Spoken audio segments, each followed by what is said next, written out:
اعوذ باللہ من الشیطان الرجیم بسم اللہ الرحمن الرحیم۔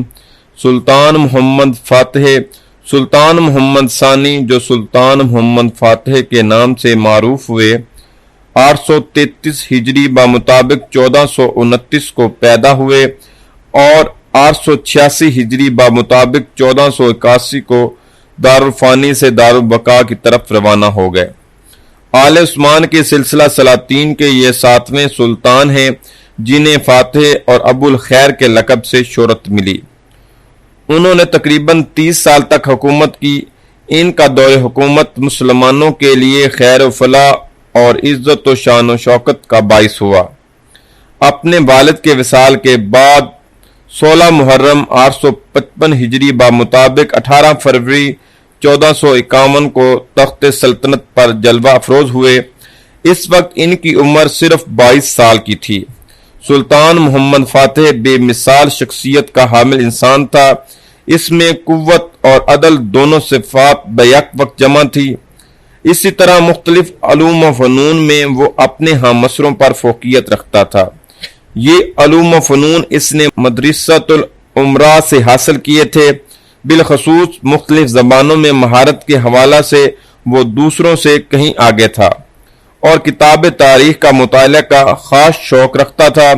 اسی چیز نے بعد میں انتظامی امور اور جنگی میدانوں میں ان کی شخصیت کو نمایاں کرنے میں اہم کردار ادا کیا، حتیٰ کہ وہ تاریخ میں محمد فاتح کے لقب سے مشہور ہوئے اور قسطنطنیہ جیسے ناقابل تسخیر شہر کو فتح کرنے کا اعزاز حاصل کیا۔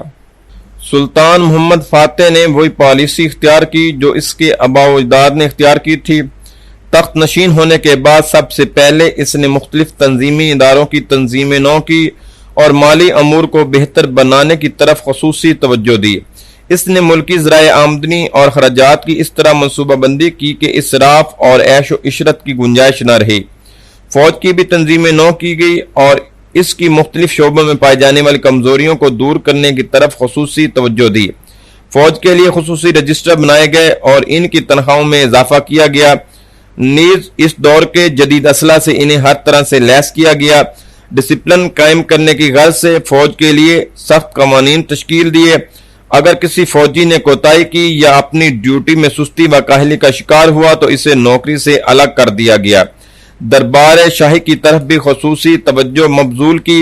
تجربہ کار منتظمین اور بہترین جرنیل اس کی مدد پر متعین کیے جنہوں نے سلطنت کے استحکام اور ترقی میں بھرپور حصہ لیا، اور جب داخلی امور کی طرف سے کلی طور پر مطمئن ہو گیا تو مسیح علاقوں کی طرف متوجہ ہوا اور ان کو فتح کرنے اور ان میں اشاعت اسلام کے بارے میں سوچنے لگا۔ ان اہداف کو پورا کرنے کے سلسلہ میں بہت سے عوامل اس کے لیے مددگار ثابت ہوئے۔ ایک تو بزنطینی شہنشاہیت یورپ کی دوسرے سلطنتوں کے ساتھ تنازعات کے سبب کمزور ہو چکی تھی اور اسے داخلی اختلاف کا سامنا بھی تھا۔ اس کے تمام علاقوں اور شہروں میں حکومت کے خلاف لاوا پک رہا تھا۔ سلطان محمد یہ سب کچھ اپنی آنکھوں سے دیکھ رہا تھا۔ اس نے اس موقع سے فائدہ اٹھانے کے لیے اپنی تمام قوتیں داؤ پر لگا دیں تاکہ بزنطینی شہنشاہیت کے دارالحکومت قسطنطنیہ کو فتح کر کے کامیابیوں کا تاج سر سجائے اور عالم اسلام کے خلاف صلیبی تحریکوں کے ایک اہم اور مرکزی قلعہ کو منہدم کر دے جو عرصہ سے اسلام دشمن سازشوں میں مصروف تھا، اور اس طرح پوری مسیحیت بالعموم اور بزنطینی شہنشاہیت کو بالخصوص مغلوب کر کے محمد اسے دولت عثمانیہ کا دارالحکومت بنا کر اپنے خوابوں کی تعبیر چاہتا تھا، جس کی تعبیر سے اس کے بیشتر با اسلامی لشکروں کے قائدین عاجز رہ چکے تھے۔ قسطنطنیہ دنیا کے اہم ترین شہروں میں شمار ہوتا تھا۔ اس کی بنیاد 330 میں بزنطینی شہنشاہ قسطنطین اول نے رکھی تھی۔ قسطنطنیہ کو پوری دنیا میں ایک ممتاز حیثیت حاصل تھی، حتیٰ کہ اس کے بارے میں کہا جاتا ہے کہ اگر پوری دنیا ایک ملک ہوتی تو قسطنطنیہ اس قابل تھا کہ اس ملک کا دارالحکومت بنتا۔ جب سے اس شہر کی بنیاد پڑی یہ بزنطینیوں کا دارالحکومت رہا ہے۔ یہ دنیا کے عظیم ترین اور اہم ترین شہروں میں سے ایک تھا۔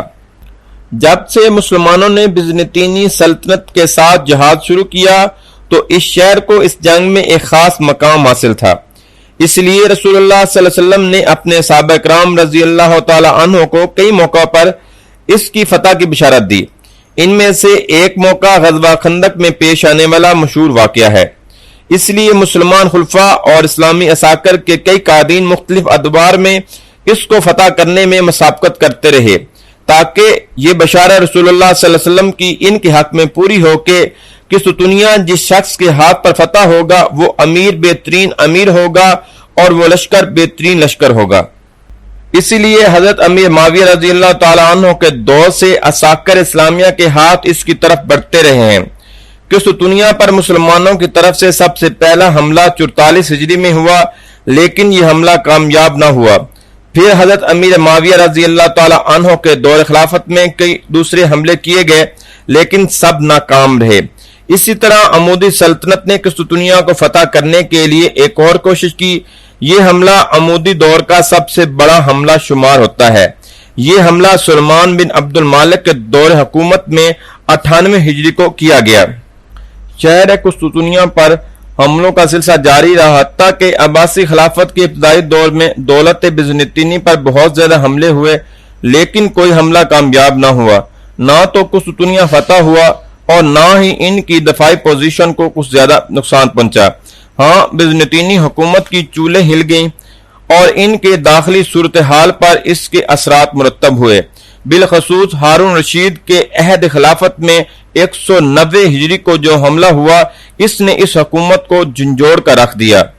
اس کے بعد ایشیا کوچک میں کئی اسلامی ریاستیں ابھریں، جن میں سلجوقی ریاست بڑی اہمیت کی حامل ہے۔ یہ سلطنت ایشیا کوچک تک پھیلی ہوئی تھی۔ اس کا فرمانروا سلطان البت ارسلان بڑا بہادر اور مجاہد تھا۔ اس نے ملازکردگی کی جنگ میں روم کے بادشاہ ڈیمونس کو شکست فاس دے کر قسطنطنیہ کو ہلا کر رکھ دیا تھا۔ اس جنگ میں شاہ روم بذات خود اسیر ہوا اور ایک مدت کے بعد اس شرط پر اسے چھوڑ دیا گیا کہ وہ سلطان سلجوقی کو سالانہ جزیہ ادا کرے گا، اور یہ بات اس حقیقت کی عکاسی کرتی ہے کہ روم کے بہت سے علاقوں نے مسلم ریاست سلجوقی کے سامنے سر جھکا دیا تھا۔ عظیم سلجوقی سلطنت کے کمزور ہونے کے بعد کئی سلجوقی ریاستیں سامنے آئیں، جن میں سے سلاجقہ روم بڑی شہرت کی حامل ہے۔ اس کی حکومت ایشیا کوچک کے علاقے میں تھی اور اس نے اپنی حدود کو مغرب میں بحر رجاء کے ساحل تک وسیع کر لیا تھا، اور رومانیہ کی حکومت اس کے سامنے بے بس ہو گئی تھی۔ 8ویں صدی ہجری 14ویں صدی عیسوی میں سلاجقہ روم کی جگہ عثمانیوں نے لے لی اور قسطنطنیہ کی فتح کی کوششیں ایک بار پھر سے شروع ہو گئیں۔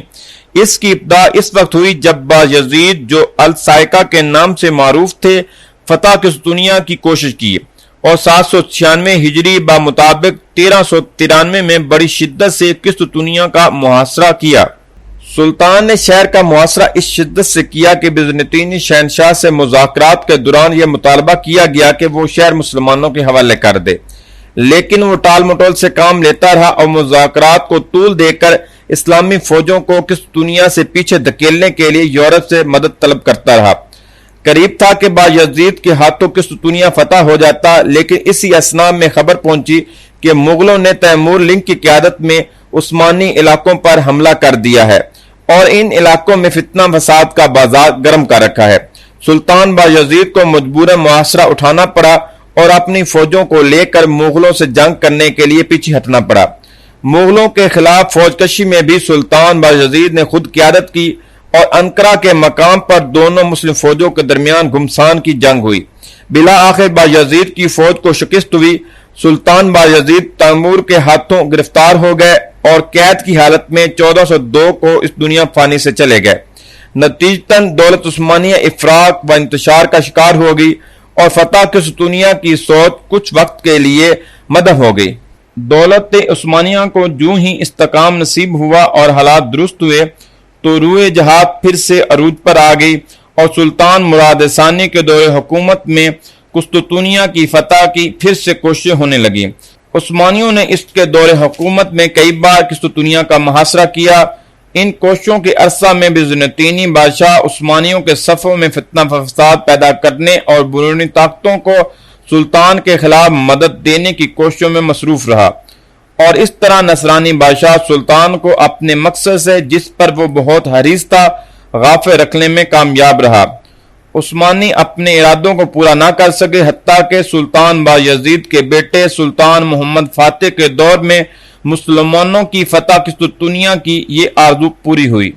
سلطان محمد فاتح اپنے والد کی زندگی میں ہی امور جہاں بانی سر انجام دیتا رہا اور اسی دور سے ہی وقتاً فوقتاً بیزنطینی سلطنت کے ساتھ اس کی چپکلش جاری رہی۔ وہ ان تمام کوششوں سے واقف تھا جو فتح قسطنطنیہ کے سلسلہ میں اس سے پہلے عثمانی خلفاء کر چکے تھے، بلکہ وہ ان کوششوں سے بھی آگاہ تھا جو مختلف اسلامی ادوار میں کئی بار فتح قسطنطنیہ کے سلسلے میں جاری رہی تھی۔ اسی لیے جو ہی وہ سلطنت عثمانیہ کے تخت پر جلوہ افروز ہوا تو فتح قسطنطنیہ کی تمنا اور اس کے لیے سوچ بچار کرنے لگا۔ علماء کی تربیت نے اس کے اندر اسلام اور ایمان کی محبت، قرآن و سنت پر عمل کرنے کا جذبہ پیدا کرنے میں ایک خاص کردار ادا کیا۔ اسی وجہ سے وہ شریعت اسلامیہ کے التزام کی محبت پر پروان چڑھا اور تقویٰ، علم و علماء کی محبت اور علوم کی نشر و اشاعت کے جذبہ جیسی اعلیٰ صفات کا حامل تھا۔ اس کا انتہائی اعلیٰ دینی جذبہ اسلامی تربیت کا نتیجہ تھا اور یہ تربیت اس کے والد کی توجہات کا نتیجہ تھی اور جو بچپن سے ہی اسے میسر تھی۔ نیز وہ علمی شخصیات جنہوں نے اس کی تعلیم و تربیت کے لیے اہم کردار ادا کیا، ان کے اثرات بھی اس کی شخصیت میں دیکھے جا سکتے تھے۔ سلطان محمد فاتح لڑکپن سے ہی علماء ربانی سے متاثر تھا، بالخصوص مشہور عالم ربانی احمد بن اسماعیل قرانی سے، اور وہ ان کے علم و فضل کے پوری طرح قائل تھے۔ احمد بن اسماعیل سلطان مراد ثانی کے دور میں محمد فاتح کے استاد تھے۔ ان دونوں محمد ثانی یعنی محمد فاتح صوبہ مغنیسیہ کے امیر تھے۔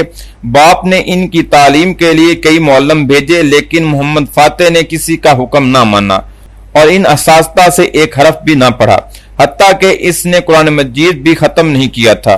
سلطان مراد ثانی نے ایک باروق اور سخت مزاج معلم کی ضرورت محسوس کی۔ لوگوں نے مولانا قرانی کے بارے میں بتایا۔ سلطان نے انہیں اپنے بیٹے کی تعلیم پر مامور کرتے ہوئے ایک ڈنڈا بھی ساتھ دیا اور کہا کہ شہزادہ اگر حکم عدولی کرے تو اس ڈنڈے سے خبر لینا۔ مولانا قرانی جب مغنیسیہ پہنچے اور شہزادے کے کمرے میں داخل ہوئے تو وہ ڈنڈا بھی ان کے ہاتھ میں تھا۔ شہزادہ سے مخاطب ہوئے اور فرمایا کہ مجھے تیرے والد نے تیری تعلیم کے لیے بھیجا ہے اور یہ ڈنڈا بھی انہی کا عطا کردہ ہے تاکہ حکم عدولی کی صورت میں تیری خبر لوں۔ یہ بات سن کر سلطان محمد خان کی ہنسی نکل گئی۔ مولانا نے ڈنڈا سنبھالا اور اسی مجلس میں شہزادے کی خوب پٹائی کی، حتیٰ کہ شہزادہ ڈر گیا اور تھوڑے سے عرصے میں ہی قرآن مجید ختم کر لیا۔ یہ ہے اسلامی سچی تربیت اور یہ ہیں قابل قدر مربی جن کی بدولت ایک شہزادے میں اعلیٰ اخلاقی قدریں اور شریعت اسلامی کی محبت اور جہاد فی سبیل اللہ کا جذبہ پیدا ہوا۔ بالخصوص علامہ قرانی جیسے لوگ جن میں یہ جرت تھی کہ جب بھی وہ شریعت کی مخالفت دیکھتے تو سلطان کو ٹوک دیتے۔ علامہ قرانی بادشاہ کے ہاتھ کو بوسہ نہیں دیتے تھے اور نہ ہی دوسرے لوگوں کی طرح ان کے سامنے جھکتے تھے، بلکہ بادشاہ ان کے ہاتھ کو بوسہ دیتا تھا اور انہیں جھک کر سلام کرتا تھا۔ علامہ قرانی محمد فاتح کو نام لے کر پکارتے تھے اور سلطان ان کی تعظیم بجا لاتا تھا۔ یہی وجہ ہے کہ ان کی تربیت میں رہنے والے محمد فاتح بن کر نکلے۔ سلطان محمد فاتح کی شخصیت کی تکوین و تعمیر میں شیخ آق شمس الدین کا کردار بھی بہت نمایاں ہے۔ شیخ صاحب نے بچپن ہی سے ان کے دل پر دو چیزوں کو نقش کر دیا، ایک جہاد فی سبیل اللہ کی عثمانی تحریک کو آگے بڑھانا اور دوسری یہ کہ جس امیر کی حدیث میں بشارت دی گئی ہے کہ وہ قسطنطنیہ کو فتح کرے گا اور بہترین امیر ہوگا وہ محمد فاتح ہی ہے۔ اس لیے محمد فاتح کی دلی آرزو تھی کہ وہ رسول اللہ صلی اللہ علیہ وسلم کی حدیث کا مصداق ٹھہرے۔